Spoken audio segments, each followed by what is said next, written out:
Ô, Léo, a gente tá chegando próximo aqui do final. Eu queria perguntar um negócio pra você, assim, ó. Você, professor universitário, você vê futuro pro Brasil? E se você vê, o que deveria acontecer? Porque, ó, vou te falar, eu sempre fui um cara muito otimista. Até exagerado no meu otimismo, assim. Mas depois que eu conheci rico anti-horário... Que é o que mais não tem. rico anti-horário, É o que mas mais tem. o rico lulista, mas que eu sempre achei que esse cara existia porque ele tinha ligação da empresa dele com o Estado. Não, ele não tem. Então, tipo assim, isso me entristeceu muito mais do que eu conhecer o pobre, assim. Porque às vezes o pobre você ainda tem o argumento de, mano, falta estudo, falta um entendimento maior, é muito trabalho, o Estado faz com que você trabalhe muito, tenha pouco tempo pra poder pensar, pra poder perguntar, entendeu? Você vê isso. Hoje em dia eu sou o cara que falo pros moleques, falo, mano, estuda inglês, se forma, estuda inglês, sai daqui, velho. Tipo, Mas sabe o que é pior? não entra como ilegal. Eu sempre falo, mano, entra pela porta da frente.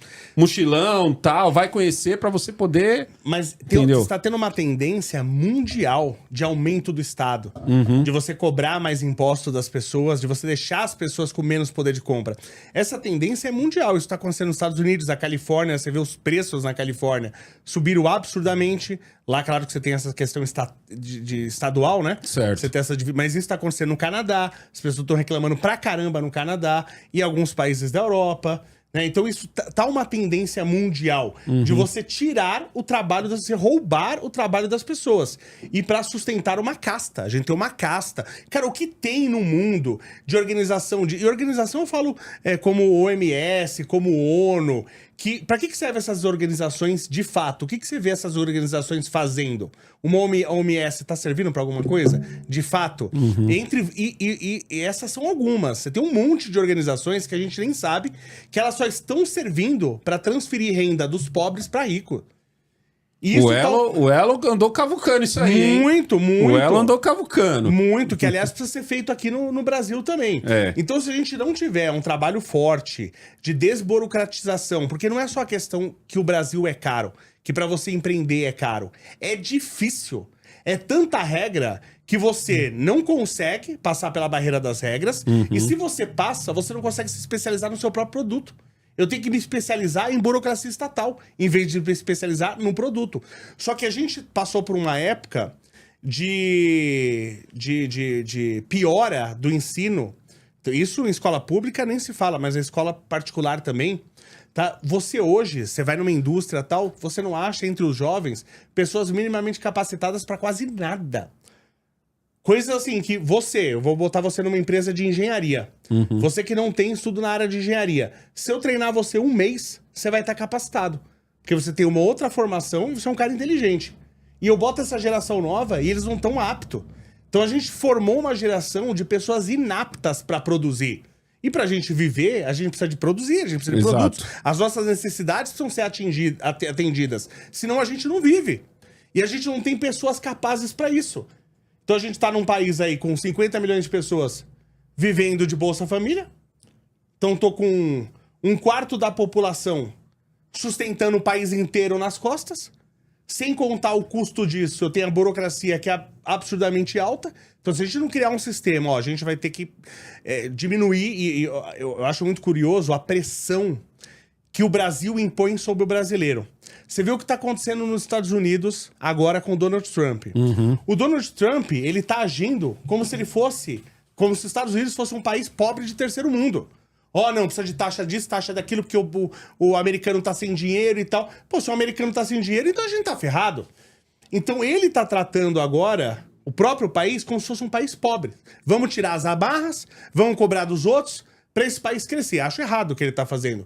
E o Brasil trata o brasileiro como se fosse um europeu.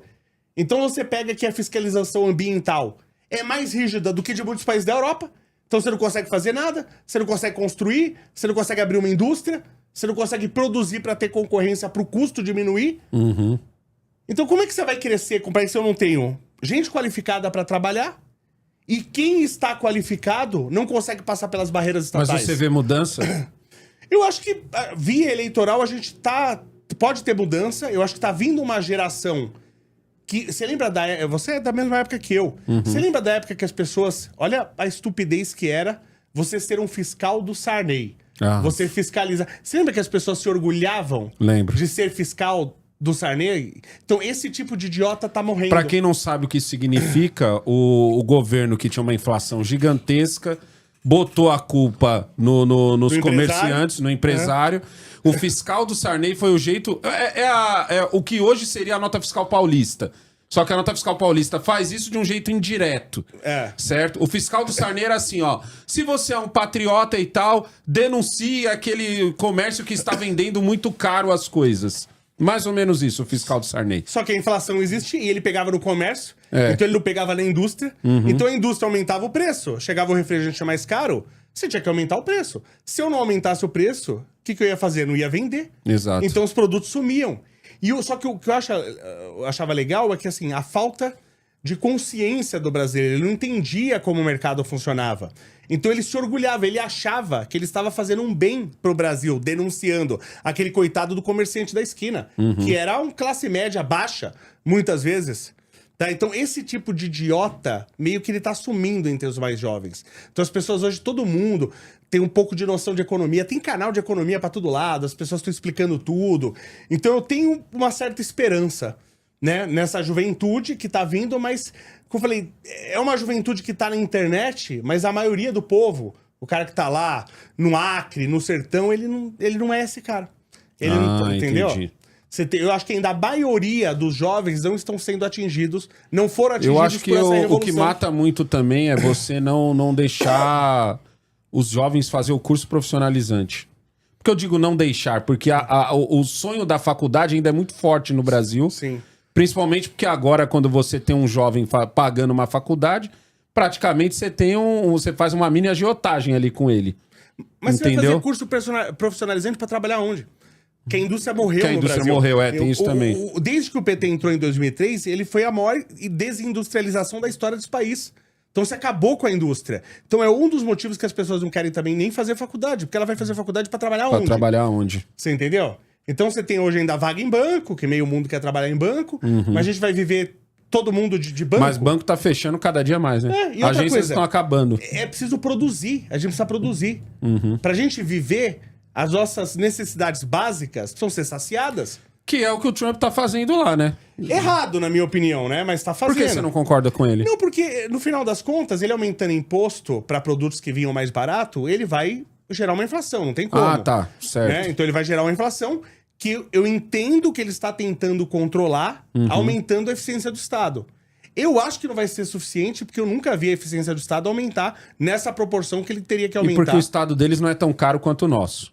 Aqui já faria mais sentido. É um Estado bem caro. Só que ainda é caro, por exemplo, a parte de militar. É absurdamente caro, você entendeu?